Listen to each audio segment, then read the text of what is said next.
Halo Smart Viewers, kembali lagi di Worthy, Obvious, and Wonder. Beberapa orang pastinya sangat memikirkan kualitas makanan yang akan mereka konsumsi.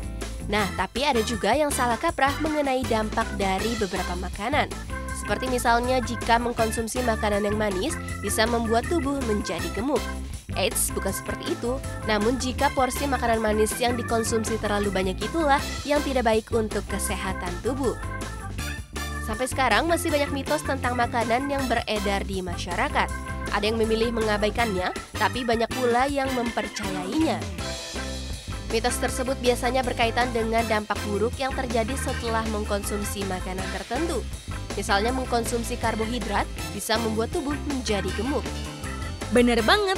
Nah, makanya Miss Kepo mau tanya tentang mitos atau realita mengenai dampak dari mengkonsumsi beberapa makanan. Bantu jelasin dong ke Miss Kepo, karena banyak banget nih yang salah kaprah mengenai makanan yang dikonsumsi tubuh kita sehari-hari. Oke Miss Kepo, Smart Viewers juga bisa ikut menebak beberapa pertanyaan Miss Kepo ya. Kalau Miss Kepo udah tanya mitos atau realita, langsung saja kita masuk ke segmen Myths or Reality.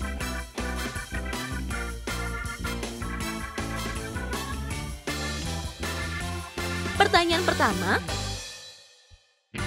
sayuran yang dimasak akan kehilangan nutrisinya, mitos atau realita ya?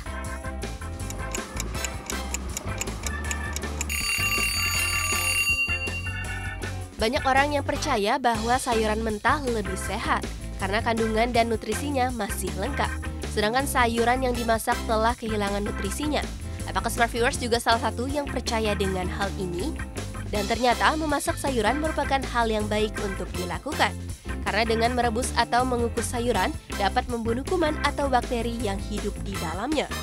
Namun disarankan untuk memasak sayuran dengan durasi yang tidak terlalu lama agar kandungan dan nutrisi dalam sayuran tetap cukup dan kuman atau bakteri pun dapat hilang. Jadi jawabannya adalah mitos. Pertanyaan kedua, mengkonsumsi makanan berkarbohidrat bisa membuat badan gemuk, mitos atau realita ya?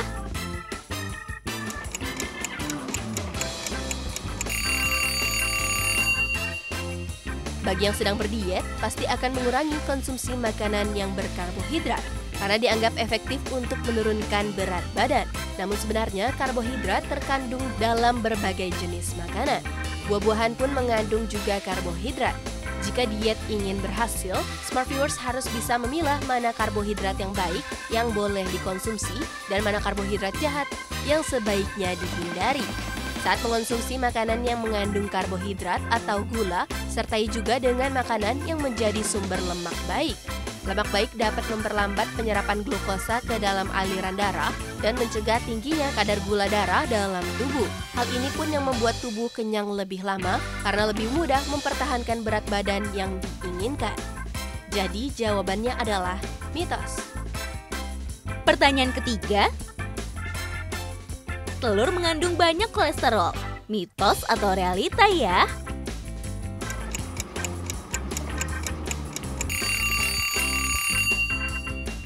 Telur merupakan bahan makanan sehari-hari yang mudah dikreasi dan lezat. Mengonsumsi telur tidak menyebabkan kolesterol meningkat secara drastis. Mengonsumsi telur justru memberi nutrisi yang baik untuk tubuh. Karena telur mengandung nutrisi yang baik seperti tinggi protein, zat besi, seng, vitamin D, dan sebagainya. Tapi ingat, tetap makan dengan porsi yang cukup dan tepat ya Smart Viewers. Jadi, jawabannya adalah mitos.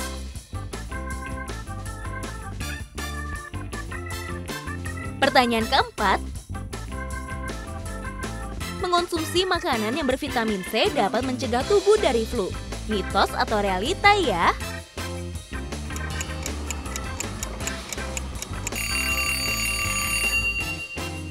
Smart Viewers, mengkonsumsi vitamin C merupakan hal yang baik Berdasarkan penelitian yang dipublikasikan di The European Journal of Clinical Nutrition edisi 2005, walaupun mengonsumsi banyak vitamin C tidak bisa menyembuhkan seseorang yang sedang flu. Tapi dengan mengonsumsi vitamin C dapat mencegah seseorang yang terserang flu. Namun dianjurkan untuk tidak terlalu banyak mengkonsumsi vitamin C karena dapat memberikan dampak buruk seperti adanya penyakit batu ginjal. Jadi jawabannya adalah realita. Pertanyaan kelima, menghindari makanan berlemak supaya tidak membuat tubuh gemuk, mitos atau realita ya?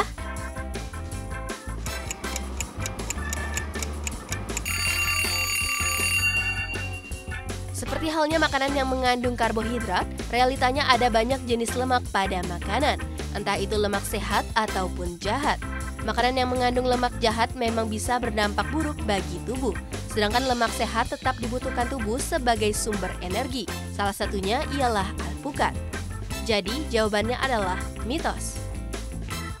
Pertanyaan ke-6, makan sedikit tapi sering dapat menurunkan berat badan, mitos atau realita ya?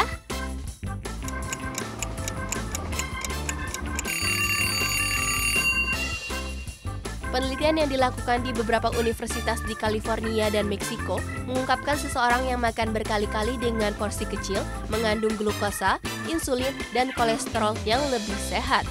Namun ditemukan pula bahwa mengonsumsi makanan berkali-kali dengan porsi kecil belum tentu mengurangi jumlah kalori terbakar di dalam tubuh. Hal ini tergantung pada kebiasaan makan setiap orang. Ada yang punya kebiasaan makan dengan porsi yang sangat sedikit, tapi berkali-kali. Ada pula makan yang 3 kali sehari dalam porsi normal atau besar. Pola makan ini disesuaikan dengan kondisi tubuh masing-masing orang. Jadi, tiap orang tentu akan mendapat hasil yang berbeda meski sama-sama berupaya menurunkan berat badan. Jadi, jawabannya adalah mitos. Wow, terima kasih ya karena telah menjawab kekepoan Miss Kepo ini. Miss Kepo jadi nggak penasaran lagi deh tentang mitos atau realita dari dampak mengkonsumsi makanan. By the way, karena ngomongin tentang makanan, Miss Kepo lagi mau hemat nih. Kasih saran ke Miss Kepo makanan yang cocok untuk akhir bulan dong. Oke Miss Kepo, tapi akan dijawab setelah jeda iklan berikut ini ya. Smart viewers yang juga penasaran sama jawabannya, jangan kemana-mana, saksikan terus Worthy, Obvious and Wonder only on www.bnews.tv.